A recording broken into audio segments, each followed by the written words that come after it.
Talking with the Experts.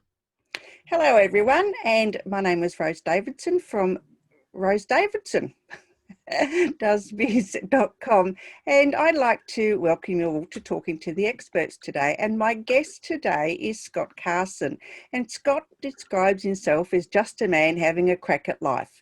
Some say he is the emotional heart surgeon, courageous and brave, but he is just a man who loves his community. Welcome, Scott. How are you today? I'm fantastic, thank you, Rose, and thank you for having me on.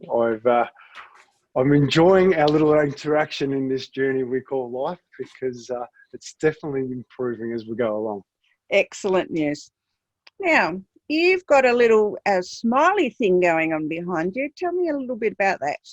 I have. So, and thank you for noticing, and I did put it up front and center today because I've just enjoyed the most beautiful experience with my son Oscar, and you know Oscar, my 9-year-old son, and he's my greatest teacher, and I enjoy so many things with him. And something we've done lately is have a little smiling competition, because in Melbourne at the moment we're in that second stage of lockdown, and I think it's really important to put smiles on faces.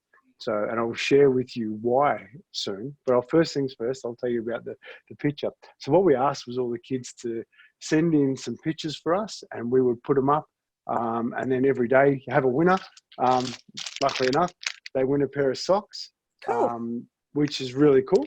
I'll get onto those socks in a sec.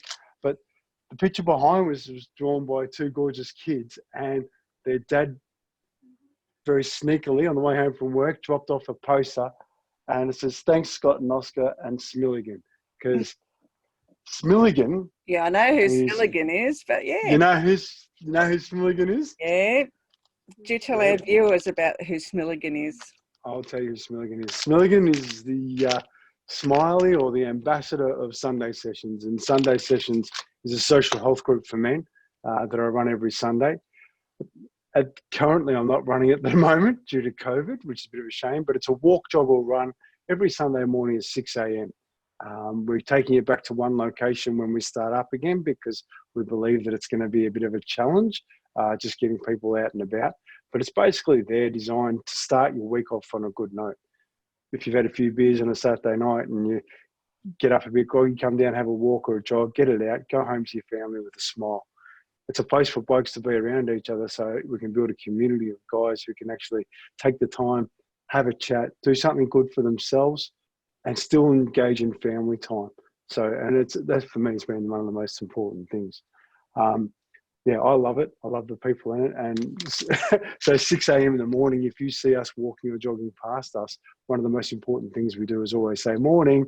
So we're pretty out there, but at the same time, it's also good to get smiles, because you never know what people have been through in life. You never know what their opportunities have been. So if you give somebody a smile, you never know what it might do to somebody. And Smilligan was named after Spike Milligan and the poem Infectious Smile. So should I give you a rendition of Infectious Smile? Of course. Should I? Smiling is infectious. You catch it like the flu. When someone smiled at me today, I started smiling too. I passed it around the corner and someone saw my grin. When he smiled, I realised I'd passed it on to him. I thought about that smile and I realised its worth. A single smile just like mine could travel around the earth. So if you feel a smile begin, don't leave it undetected. Let's start an epidemic quick and get the world infected. And absolutely. I love that poem. It's really great. Yep.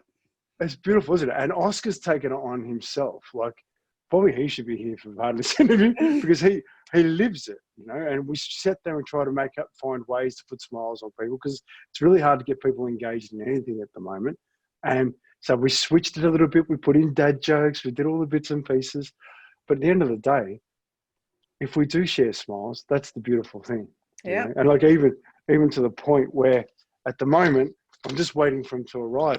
But I've got masks made up. Cool. Yes. So that's my paper one at the minute, because it's a good opportunity at the moment to learn new skills. And one of the skills that I'm really starting to learn is people's eyes and the importance of a smile in their eyes.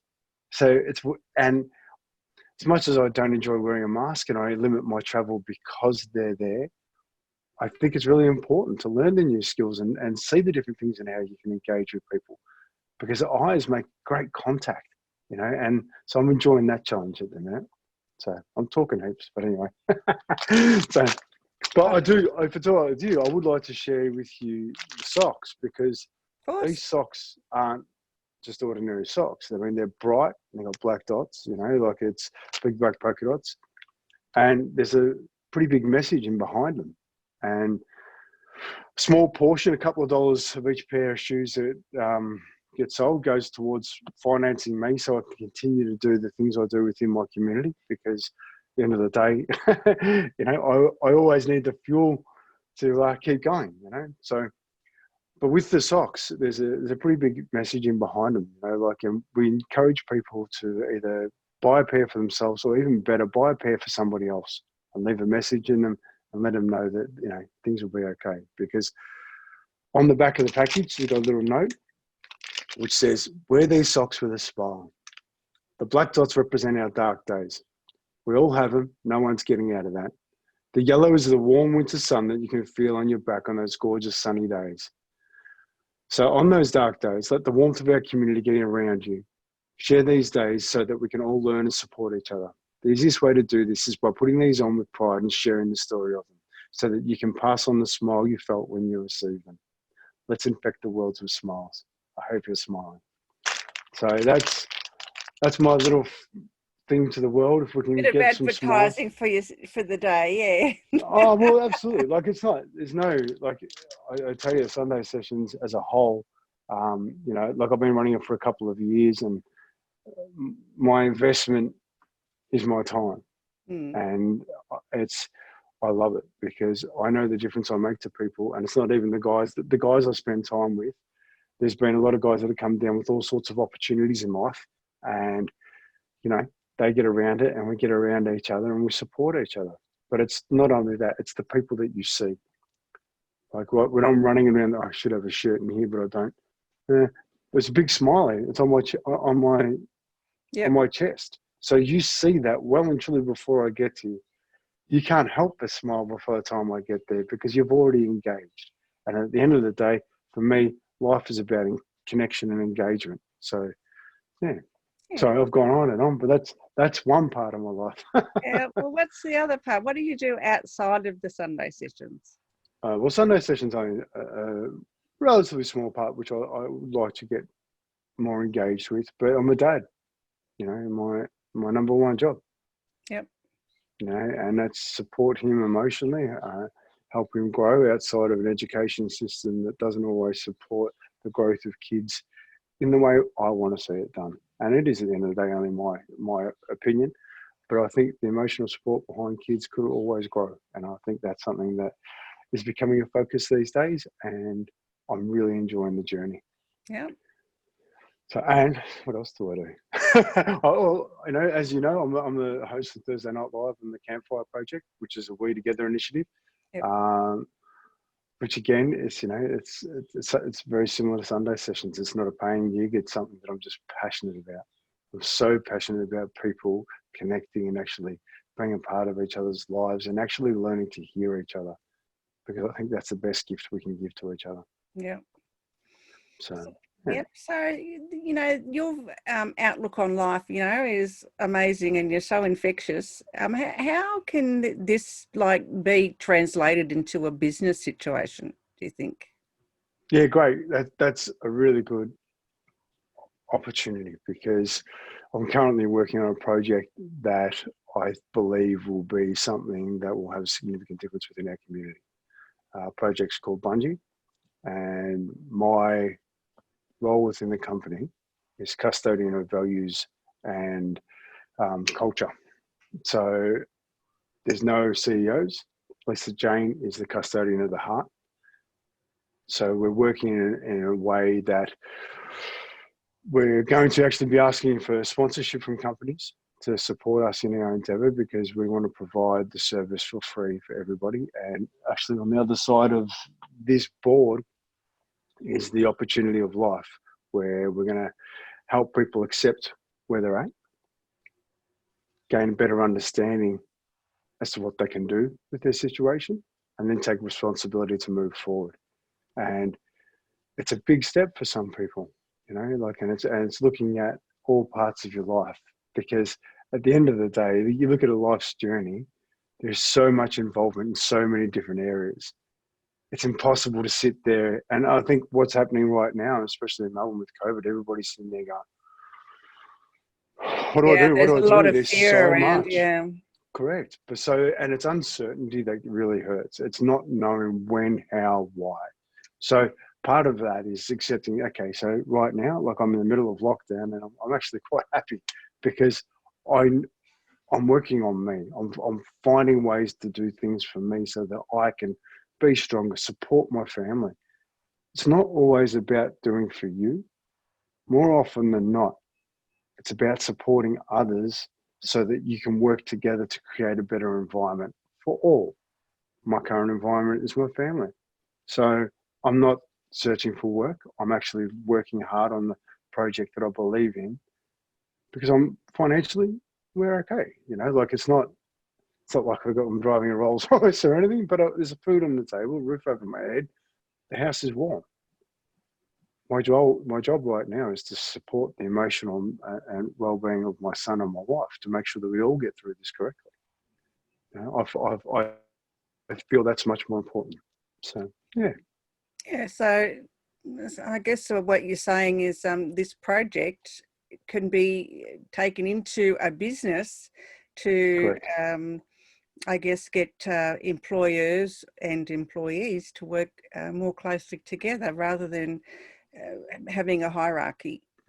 Absolutely, and that's something I'm big in. Like I've had a couple of businesses over the years, and I see a lot of opportunities inside middle management where it's just another layer of management, another layer of pressure coming down on people. Whereas if we actually turn that triangle upside down, and we start with yourself and find a way to support two people, which will enable them to support two more, which will enable them to support two. So we go from 1 to 2 to 4 to to 8 to 16 very quickly by supporting rather than directing. Because I find that you don't employ people because they don't have the skills to do the job. You employ people because they've got the skills to do the job. Stop telling them what to do all the time and actually allow them to do the job. Allow them to engage in the position. How we do that and how we're moving forward through Bungie is a values-based process. Quite often you hear of values and you hear of company values. Very rarely are those company values sustained within the entire company. They aren't bought in by the customer, they aren't bought in by the staff, and they're not bought in by the management, which is a problem. So you've got to get those values very clear so you can define the purpose of each other. Give each other a purpose that you can all cling on to and buy into, so that it's not even buying into, that you own, that's heart-centered, because the world has changed. With 87% of the world being disengaged in their work employment situation, there needs to be a significant change in that. Yeah, I agree. And it's one of the things I'm talking about with a beautiful guy. I was just so lucky to meet. We're talking about work sites, like guys go to work every day. They work their bollocks off 10 to 12 hours a day, go home to their wife, who, especially at the moment, has got the kids at home. And she's just like, take the kids. Yeah. And rightly so, because they're under the pressure. I need some headspace. We all need headspace. He's got the pressures of all these timelines that are going on, that job's not good. Things aren't quite right, especially in the building industry, because things go sideways very quickly. You can there's elements that you don't have within an office environment. Weather, it changes everything. So just imagine this: a guy is working all day, he comes home, he walks in the door, and he looks at himself. He's frustrated, and he realizes he's frustrated. He walks back outside. He has 10 breaths. Walks back in with a smile on his face. Without saying a single word to his family, he's let every single person inside that house know that they are more important than the crap he has put up with all day. Just by coming in, refreshing himself, sharing a smile. Imagine if it was the other way around. Guys come in, He's had a lot of opportunity at home. Things aren't going well at home. He comes to work. He's carrying that burden. There's no difference between a workplace and a home place. Everything is carried. You cannot separate the two. You can. It's in you. It's in your body language. It's in your physiology. It's in your tone of voice. So checking in those bits and pieces will make your days significantly better. The ebb and flow of work and balance of life, like there's pressure everywhere. So how can we remove the pressure? How can we? It's not necessarily ignoring the pain. It's about finding ways to decrease the pressure so that you function better. Because if you're coming to work with trouble at home, you're going into a work environment where you're going to be snappy. Your physiology is not great. So that it's going to impact another guy who's just had a shit day at work and then takes that back home. And it's a vicious cycle. So we've got to teach each other to value each other more and just to slow things down a little bit. Yeah. Yeah, I agree. I worked in a environment when I was a customs officer, and it was just pretty much the same as what you're saying. You know, if you have a crappy day, you go home, and especially if it was a boss, had a crappy night or whatever, came in, took it out on us, and then of course then we'd have a shitty day and go home and be shitty. So you're right. It is a circle, and it's really hard to get out of.